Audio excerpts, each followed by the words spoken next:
chat, really.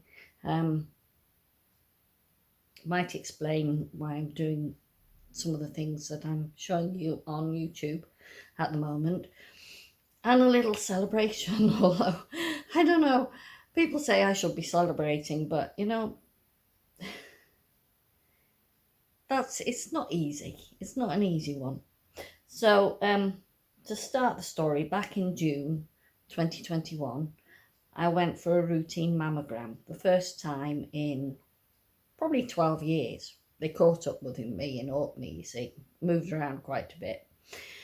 And therefore, I thought, yeah, everything will be fine. I don't feel too bad, da-di-da-di-da.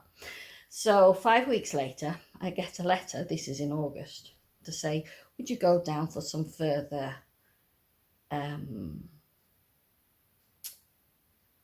tests, examinations, x-rays, that sort of thing. So I went to Aberdeen.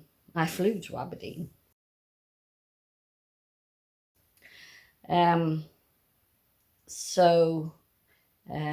There I had a few more scans, and then they said to me, would I have some biopsies, because they just couldn't really see what was going on. So I said, yeah, okay. So I went through the discomfort of about 5 biopsies, needle biopsies, and flew home the same day. And then I think it was about 2 or 3 weeks later that I got my results. And on September the 2nd, 2021, I was asked to go and visit the Macmillan nurse at the Balfour in Orkney. And so I did. And so the diagnosis I was given was ductal carcinoma in situ, which simply means that there were some cancer cells in the milk ducts of my breast. So I had what is also known stage 0 breast cancer. So in October last year, I went for surgery at Aberdeen under a lovely consultant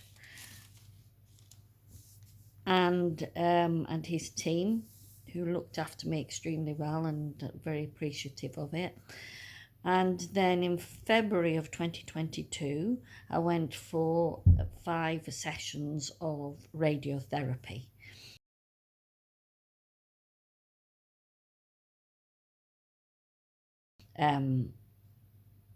For a week. So I stayed again in Aberdeen in a lovely place called the Clan, which is a charity organisation that organises cancer support for people in our area.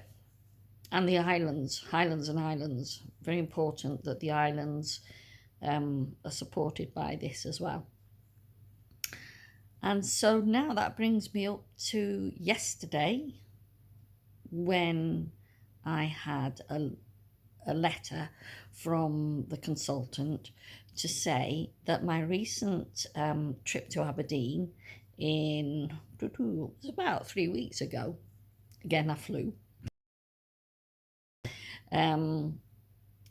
was resulted in no abnormal changes seen. So that means that was my first annual mammogram, and everything seems all clear, so that's good. In my letter, I have a schedule for the next 10 years as to the treatment plan, and that basically is a yearly mammogram to check for any changes in or abnormalities, which is good. It just, gives you a bit of comfort, the fact that they're going to keep an eye on you. So that's good. So, yeah, I should be celebrating, I suppose. But you know what? It's been such a hard year, and my mental health has been bashed about a bit. So in the past 6 months, and it leaves you sort of, I don't know, I just feel sort of as if it was another day. So maybe now you'll understand why I'm sort of gravitating back to my crafting skills, because I have found that they've been very relaxing to my mind. Mentally speaking, anything that involves, excuse me, any mental work, for instance,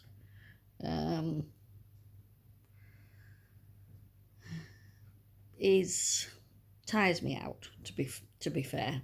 Anything that involves sewing or knitting or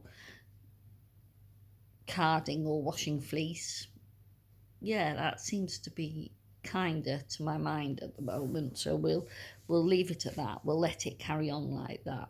Quite often you hear that after people have had radiotherapy, they often are quite tired for quite a long time afterwards. It affects them that way. Some people can have this kind of chronic fatigue feeling for about a year.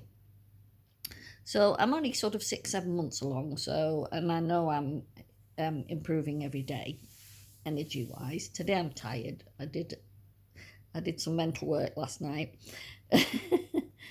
and therefore I'm suffering for it this morning. Oh, and I've done my hair. I cut my hair yesterday. Yes, I do cut my own hair. If I didn't cut my own hair, I would probably have to give up buying bits of fabrics and stuff like I do. It costs a lot to have your hair done these days, and during lockdown we all sort of learned how to look after ourselves, didn't we? Anyway, so that's a little bit about me today. Then I started doing more on this channel because what I've noticed over the past year is, obviously I've been doing a lot more resting, and although there are some good crafting shows on daytime TV, I quite often found that I was turning on YouTube on the TV, because I've got TV in the bedroom as well with YouTube. So whilst lying down, I would watch some of the crafting programs on YouTube, which I enjoy. There are one or two that I like particularly, and that's Kate at the Last Homely House. She's her kind of work ethic is much like mine, I think. So I quite like to follow that along, and it keeps me interested, you know. Recently I've been watching a lot more quilting YouTube channels, and also home styling channels. I love, I'm beginning to love Kristen and Joerg, who have an absolute addiction to English country cottages, which is quite good because so do I. I like them too. And if I could style, my sort of style is towards that. I also like, I'll just remove this out of the way. I'm very much into prairie style, and I've made some designs of fabrics here of my own that's up, that you can buy on my Spoonflower shop, actually. Not that that's an advert, but I like the log cabin style, which I've done. Little trees, daisies, little tulips, the chive fabric, that sort of thing. So more florals. I like florals and ditzy prints, but I also like very large prints too, as I very much like large jewellery, chunky jewellery. And recently I've been buying some African wax prints because again I just like the geometric pattern. As you can see, I love colour. You can't miss that, can you? And that sort of, it's my sort of take on a modernised Charles Rennie Mackintosh, I suppose, because the blacks and the yellows together. The rose, I like the rose. I'm a very big fan of Harris tweed. This was made up of some scraps of Harris tweed with a bit of lace and some PVC got in there with a couple of buttons, you know. So, and I love Harris tweed.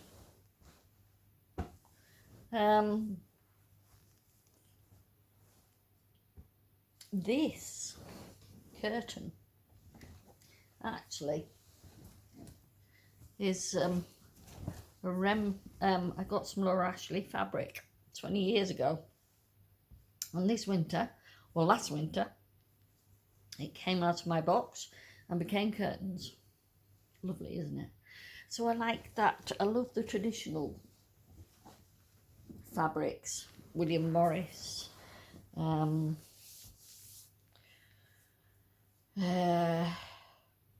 Laura Ashley. I just reminded myself about Elizabeth Gaisford the other day by watching one of the Kristen and Joerg videos when Kristen interviewed her. Yeah, I just have an eclectic taste. That's how it is, to be honest.